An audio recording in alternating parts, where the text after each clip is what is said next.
to Molly's Kitchen. Today we're making sukiyaki, but the short version of hot pot. I'm going to be mixing everything together. You can add several different kind of meats, but the basic meat we're going to be using is the braised pork that I used to make the broth.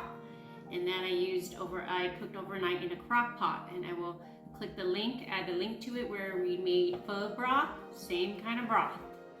So very simple. I got the basic vegetables today. I have celery, I have spinach, and I have bok choy. And all it's going to include is just 2 eggs with the broth. So bok choy, it's part of the cabbage family. Very simple. They will go in first, so I'm going to actually do that last. I am going to chop up the spinach in half.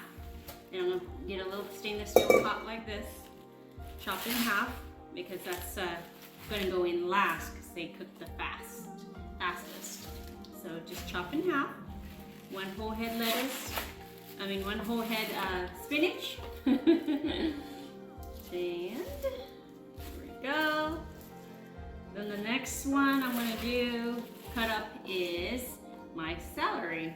And celery, this is doesn't have to be small pieces, just come up to about 2-inch pieces, throw them in there. The leaves make the broth even better. So I like to just cut off the little butts like this, just throw the rest in there. So cut these guys into 2 inches. So 1 celery stalk, just kind of make it like 1/4 of an inch. So let's do that first. Very simple dish. This is one of my favorites. The sauce, the sukiyaki sauce, makes the whole sukiyaki delicious. And I will show you guys that in another episode on how to make sauces. I will do a little special edition with sauces. Lots of people are asking me how to make peanut sauce, spring roll sauce, and my specialty is sukiyaki sauce. I love it. Beautiful. Okay, so we'll cut these guys up because they go in second, because they are the hardest to get soft when you're cooking. So with the bok choy, cut off the stems, cut right down in the middle, and then 1-inch squares. Very simple. And then just chop these guys up like that. So put the leaves in the pile. Leave the hard ones out to the side because they go in first. They take longer to cook. And I'll explain more about that in our process of making the sukiyaki. Okay. So let's do this.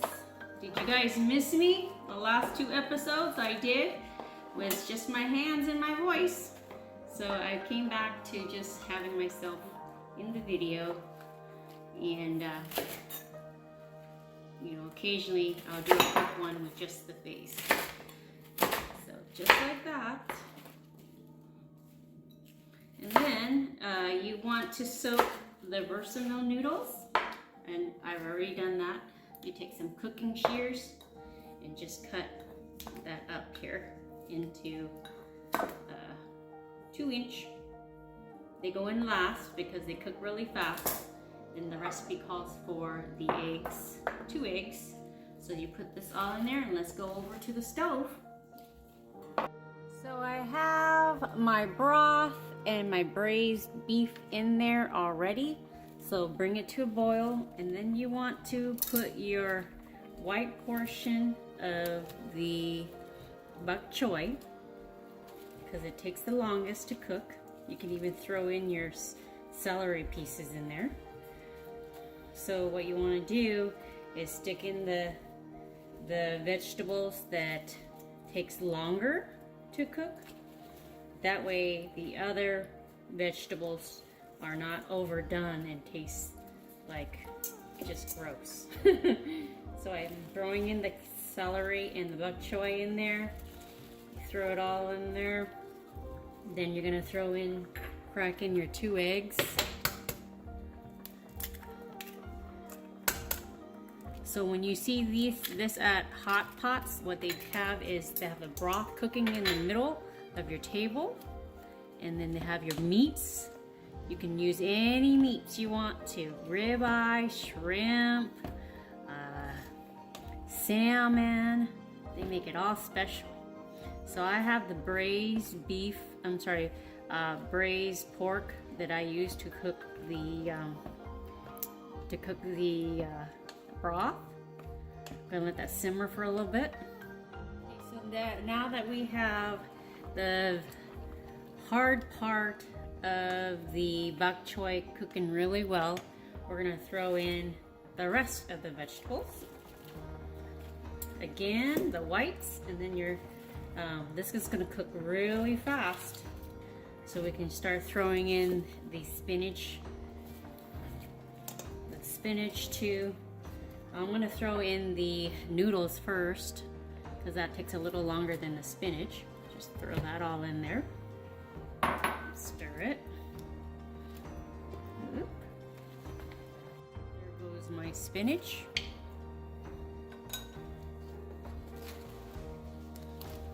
I'm just gonna tuck it in there, get it cooked all in there.